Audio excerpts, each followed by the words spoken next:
दिलीप की रिहाई तो हो ही किसी कीमत पर, और बच्चों के राइट्स के लिए बच्चों को जीने दो, बच्चों को आवाज उठाने दो। यदि हमारी पार्टी 4 भी एमएलए होती तो आज औकात बता देता है इसको। जब अपनी राइट की बात करने आता है तो आप लाठी चलाते हो, उस पर आंसू गैस छोड़ते हो, दमन करते हो, उसको तोड़ देते हो, उसके संघर्ष को तोड़ देते हो और फिर जेल में बंद कर देते हो। आपने तो यह कह दिया कि हम कैरेक्टर सर्टिफिकेट, कैरेक्टर ही जो आंदोलन करेगा। आप मुखिया कानून हो क्या? आका हो क्या? आप दादा हो क्या? आप सीआरपीसी से ऊपर हो क्या कि आप 7 साल में रिजल्ट नहीं देते हैं? बच्चे की लाइफ और कैरियर तो गई। बड़े मियाँ तो बड़े मियाँ, छोटे मियाँ सुभान अल्लाह। इतने कायर और कमजोर पदाधिकारी और सरकार है कि आप एक बच्ची से डरते हो, एक बच्चों से डरते हो और उसको डराते हो। नमस्कार, आप देख रहे हैं न्यूज़ पीआर। मैं हूं आदेशपुरी।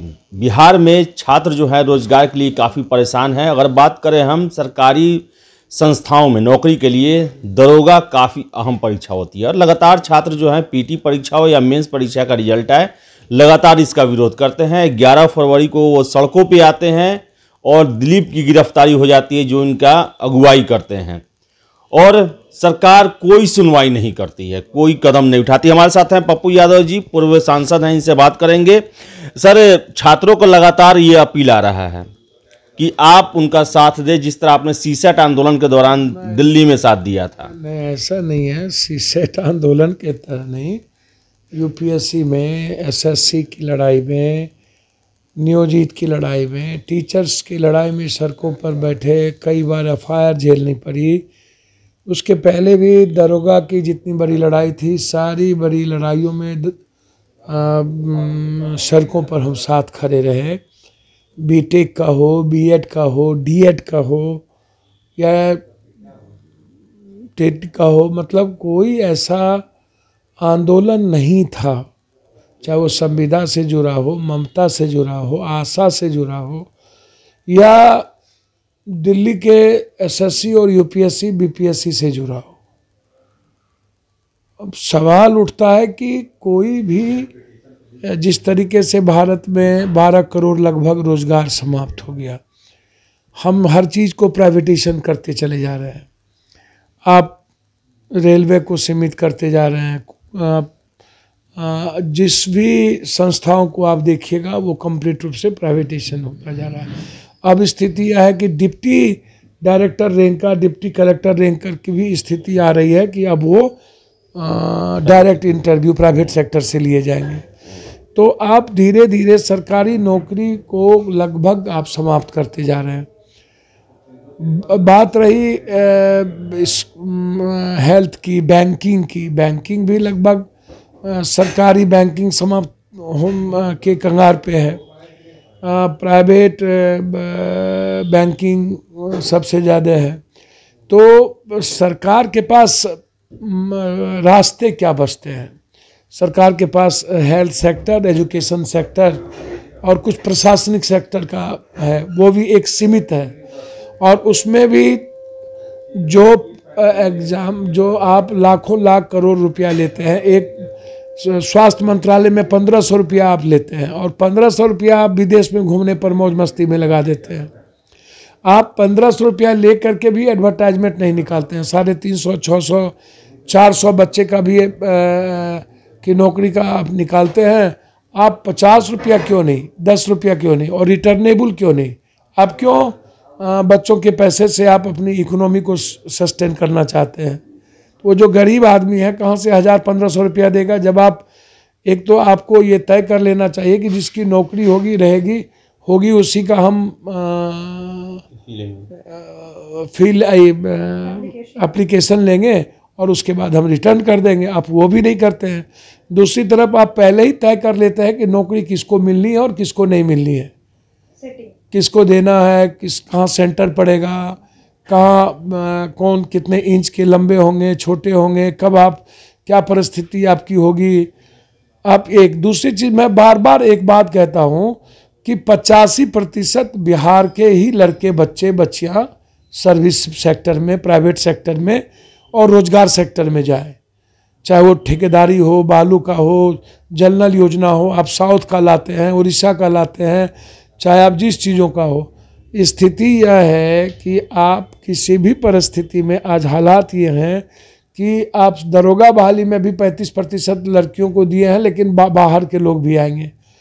आप 15% से ज़्यादा नहीं आप करिए, आपको लाना चाहिए। मध्य प्रदेश 100% कर दिया। अन्य स्टेट में आप जा करके देख लीजिए क्या स्थिति है। और बिहार आज तक हम इस पर लड़ नहीं पाए, इसलिए हमारी सबसे बड़ी लड़ाई है 15 में आप पूरे देश के लोगों को यहाँ लाइए, रोजगार दीजिए, मुझको कोई आपत्ति नहीं। लेकिन 85 जो बिहार की स्थिति है, जो इकोनॉमी है, पर कैपिटा इनकम 40,000 और भारत का 1,34,33,000 और हरियाणा का 2,53,000, तो हमारी और हमारा पलायन और हमारी जो कृषि स्थिति है बिल्कुल शून्य पे जा चुके हैं। तो न रोजगार है, न फैक्ट्री है, न हमारे पास नौकरी है। तो तीनों हालात हमारे रास्ते बंद हो गए हैं। तो हमारे पास मजदूरी का रास्ता बचता है। और उसके बाद अपने राइट के लिए जब बच्चे बात करते हैं, एक तो पहले आप एग्ज़ाम लेते हैं या डेट निकालते हैं, फिर आप जा कर के सरकारी दफ्तर में उसको फंसा देते हैं, लंबा समय लग जाता है। फिर सरकारी दफ्तर से कोई चीज़ छुटकारा मिलती है तो कोर्ट में जाके फंसा देते हैं रिजल्ट को, फिर उसमें समय लंबा मिल जाता है। तो और उसके बाद बच्चे का जो हमारे उम्र है वो लगभग क्रॉस कर जाता है, या जो बच्चे की प्रतिभा काफ़ी ज़्यादा जीनियस है वो अन्य जगहों पर भटकने लगते हैं। फिर हालात वैसी नहीं होती है कि इतना लंबा वो संघर्ष कर पाए। बता दें सर, इंटर स्तरीय परीक्षा 7 सालों से चल रही है, मेंस का रिजल्ट नहीं आया है, उसी का ड्राइवर का है जो कि 8-9 साल से वो भी चल रहा है, 2010 का चल रहा है। वही बात कह रहा हूँ कि आप 7 साल में रिजल्ट नहीं देते हैं, 8 साल में, 6 साल में, 5 साल, 4 साल तक आप रिजल्ट नहीं निकालते हैं, 3-3 साल, 6 साल तक आप रिजल्ट नहीं निकालते हैं। तो बच्चे की लाइफ और कैरियर तो गई, जिंदगी समाप्त हो गई। तो जिस बच्चों के राइट की बात करता है, सड़कों पर आता है, चाहे वो नियोजित से जुड़ा मामला हो, चाहे दरोगा से जुड़ा मामला हो, चाहे इंजीनियरिंग से जुड़ा मामला हो, जब अपने राइट की बात आप करने आता है तो आप लाठी चलाते हो, उस पर आंसू गैस छोड़ते हो, दमन करते हो, उसको तोड़ देते हो, उसके संघर्ष को तोड़ देते हो और फिर जेल में बंद कर देते हो ताकि लड़ने की हिम्मत। कैरेक्टर, आपने तो यह कह दिया कि हम कैरेक्टर सर्टिफिकेट, कैरेक्टर ही जो आंदोलन करेगा। आप मुखिया कानून हो क्या? आका हो क्या? आप दादा हो क्या? आप सीआरपीसी से ऊपर हो क्या? सीआरपीसी का जो रूल है वो तय करेगा, सुप्रीम कोर्ट का जो रूल है वो तय होगा कि आपका तय होगा। आप नौकरी नहीं दोगे, संघर्ष करोगे तो औकात है क्या? आप डराते रहते हो। आप इतने कायर और कमजोर पदाधिकारी और सरकार है कि आप एक बच्ची से डरते हो, एक बच्चों से डरते हो और उसको डराते हो। तो आज जिस तरीके से दिलीप को जेल भेजा गया, या एक नहीं कई ऐसी घटना इस बीच में हुई है कि अलग अलग इंजीनियरिंग का, बीटेक का, कई सारी चीज़ों का आंदोलन हुआ जिसमें बच्चों को जेल भेज दिया गया। तो आपको लगता है कि इसको तोड़ दूं? तो डेमोक्रेसी तो समाप्त हो गई, आप तो लोकतंत्र को समाप्त करना चाहते हो। आप तो संघर्ष का रास्ता, आप जिसको ये हिम्मत नहीं है लोकतंत्र की एक मजबूत आवाज़ सुनने की, एक सदन में आप आलोचना नहीं सुनेंगे, आप हिम्मत रखिए ना। आप सच्चाई सुनने की हिम्मत नहीं है, सच देखने की हिम्मत नहीं है, तो फिर वो कैसी सरकार? तो इसीलिए दिलीप की रिहाई तो हो ही किसी कीमत पर, और बच्चों के राइट्स के लिए बच्चों को जीने दो, बच्चों को आवाज़ उठाने दो। आप उस पर अमल करिए या नहीं तो आप बच्चों को सेटिस्फाइड करिए। तो इसीलिए कंप्लीट कोलैप्स हो चुकी है।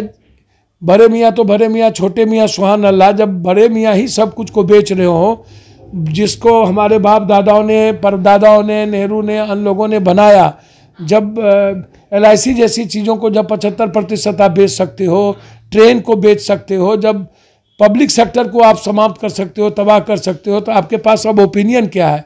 इसीलिए हमारे बच्चों को समझना होगा कि हमको रोजगार और कृषि की ओर बढ़ना पड़ेगा, लघु उद्योग की ओर बढ़ना पड़ेगा।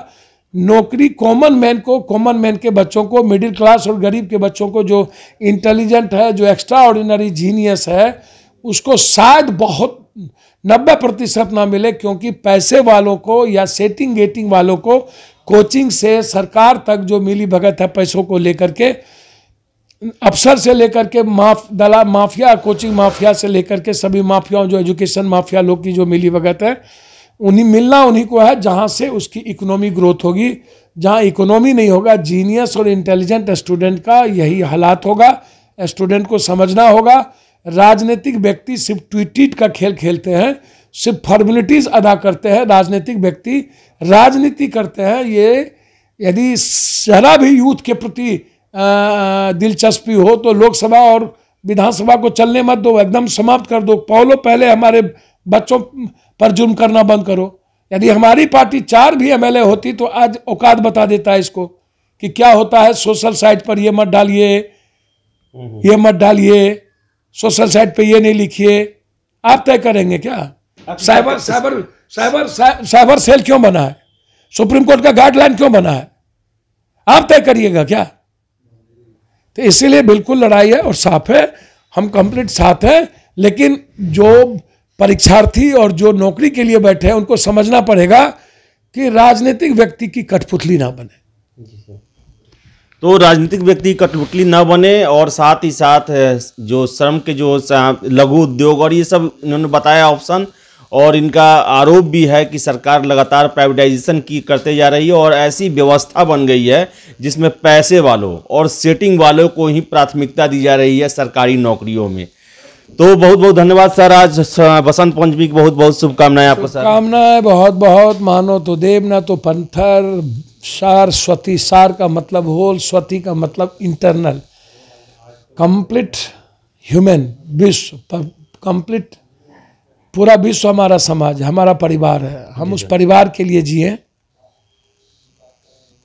जहाँ ज्ञान होगा वहाँ अहंकार नहीं होगा, जहाँ अहंकार होगा वहाँ ज्ञान नहीं होगा। यदि मैं ज्ञान की बात करूँ तो किताबी ज्ञान नहीं, एक ऐसा ज्ञान जो मनुष्यत्व और मानवता की ओर ले जाता है, और वो हमारे भीतर है।